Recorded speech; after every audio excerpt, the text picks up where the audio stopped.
Hurricane Delta swept through parts of Mexico last night, now headed to the Gulf Coast. A Middle Tennessee family found themselves stuck right in the middle of the storm. Yesterday, the hurricane forced them to evacuate their Cancun resort. Reporter Chelsea Beimfor from Nashville shares their experience.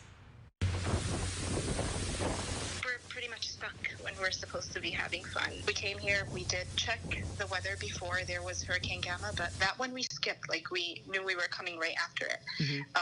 We had no idea about this one, though. Murfreesboro resident Maha Shalaby and her family are sheltering from Hurricane Delta tonight in Playa del Carmen. That's about an hour from the Cancun resort they were vacationing in this week. We woke up, they sent us papers, and they're like, you must evacuate. They sent buses later on. They put us on buses and gave us packed food, and they're like, this is going to last you for tonight and tomorrow morning. The family of 5 packed up Tuesday afternoon and headed away from the coast along with dozens of other tourists. The storm started rolling in later that night. We could hear it getting intense. We could hear the wind and the rains.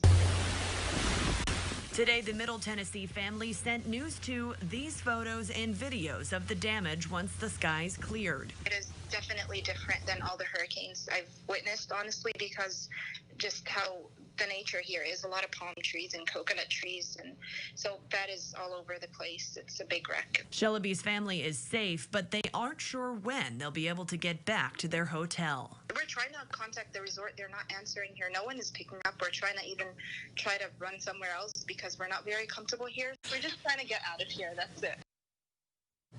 Boy, what a situation. Now, despite the storm and evacuation, Shalaby says her family is staying positive and they're just trying to make the best of everything.